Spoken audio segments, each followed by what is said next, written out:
What's going on, guys? Welcome to another episode of Smash JT. Just a quick update here regarding a change to Nintendo's eShop policy and digital pre-orders, and Nintendo reinforcing on why buying digital is a bad idea. Smash JT. So a lot of people have recently been starting to make the shift over to digital only, especially on the Nintendo Switch, because on-the-go gaming, it's a lot more convenient to just load up the game, just get a mega SD card with tons of gigs on it, and just be able to load up all your games from that, not to carry around like 30 or 40 different game carts with you and things like that. So from that perspective, especially if you're on the go a lot, it makes sense to get digital versions of the games. I mean, it's not just limited to Nintendo, and they do a lot of other things right, but when it comes to digital purchases, there are some issues across the board when it comes to getting refunds for games. Now,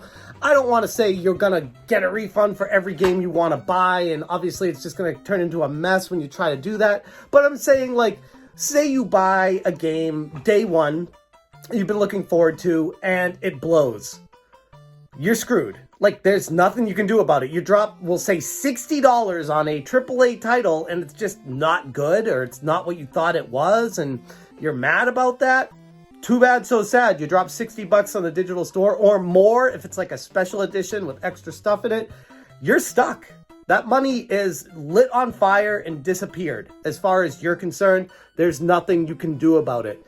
Nintendo has changed it a little bit today. As of September 1st, 2020, pre-orders now have options. Pre-orders available until 7 days before launch. You can get your money back. So for some reason, if you want to pre-order a game that's more than 7 days out for digital, which they don't run out of copies, so there wouldn't be an issue. There's no reason to do that. But for those of you who want to pre-order something early, I guess the only thing I could think of is if it's like a gift or something for someone, then yeah, I guess. But if you're just buying a game for yourselves, there's no reason to pre-order something digitally more than a week out. I know these game companies try to get people to do that so they can figure out based off of the pre-sales what the actual sales will be. They project it and all that kind of stuff. So pre-orders are very big for game companies to understand the dynamic of the market and what people are interested in. You used to not be able to get your money back. Nintendo has changed that now as of September 1st, where you can cancel your pre-order pre-purchase at any time before the game enters its pre-purchase period and before you get billed for the purchase, which is, like I said, 7 days out. Pre-purchase is available 1 week before launch. That option does not allow you to cancel your pre-order. So it used to be, like I said, where you could pre-order something like 3 months in advance or whenever it showed up on the eShop, and you say you change your mind a month out and you're like, yeah, I actually don't want to get that, or I don't have the money to actually get it, or it's just not what I thought it was going to be after I watched more previews, things like that. You can actually submit and get your money back and cancel the pre-order as long as it's further than a week out. Unfortunately, though, if it's within that week of launch, you cannot cancel it still. That hasn't changed, so you're still stuck. And this is exactly why I say I am big on physical games media. If you buy a game that you thought was going to be good and you're not loving it, it's not up your alley, it's just not for you, guess what you can do with that? You can go return it to Walmart or Best Buy or GameStop, and if they won't return it because it's opened or whatever their policies are after, what is it, a week, or it varies between stores that you buy these games at, but say they won't return it, you're not stuck with it. You can still sell it in the secondhand market on Facebook Marketplace or Craigslist or eBay or a whole slew of other different places you can go to sell the physical game that you didn't like or it wasn't what you wanted, because it's physical. You actually own that piece of media. The problem with the digital games, and this is why I feel like people will always be resistant to the change. This right here is why. Because we do not own the item. We just own a license to use it. And that's something that these game companies don't like to talk about. They try to shy away from acting like that. There's a gigantic difference. Now, they'll say, oh, you actually don't own the game copy either. You just have a license to play it on that cartridge.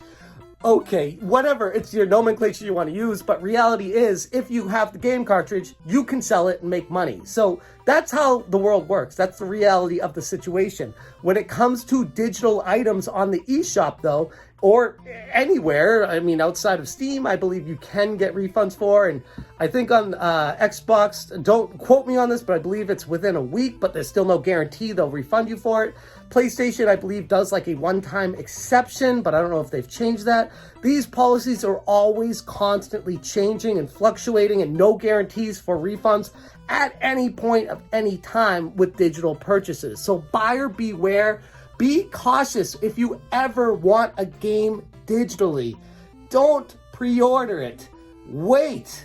Figure out what your friends are saying. Watch people on YouTube on what they're saying about it and figure out more if it's up your alley and if you think you'll enjoy it.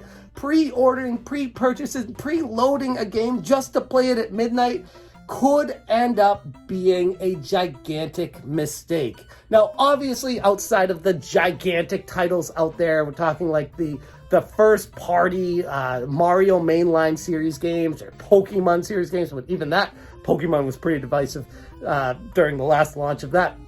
But major first party titles, you're pretty much guaranteed to get something that you're going to enjoy. But still, there are people that don't like Pikmin. I love Pikmin, but some people, it's just not their cup of tea. It's a first party title, and I think it's a fantastic experience, but it's not for everybody. So people who are playing a game for the first time and their friends are loving the game and they think they're gonna love it, they might end up getting screwed with a game that just isn't for them. Be careful when you're going about buying pre-order of digital items because you do not own it. You are buying the right to use the license, and that can be revoked if the eShop ever goes offline, or if something ever happens with the service, or if there ever problems. You're screwed. You don't have the game card. So yes, it's convenient to have these digital goods, but until these companies actually give you the right of ownership to them, it is not worth it. They are taking advantage of you, in my humble opinion. Anyways, I'm going to leave the video at that. I just wanted to give you guys a quick update that Nintendo did change their refund policy a little bit, at least allowing people to cancel digital pre-orders on the Nintendo Switch outside of the week of launch of the game, the 7 days leading up to the launch. But it still isn't enough, in my opinion. Let me know what you guys think about going digital, if this is a huge blockade for you, or if it's not the biggest deal in the world and you've never really been burned or you don't really care about that aspect of it. Let me know in the comments below. Thank you so much for watching, and as always, you stay smashing. Smash.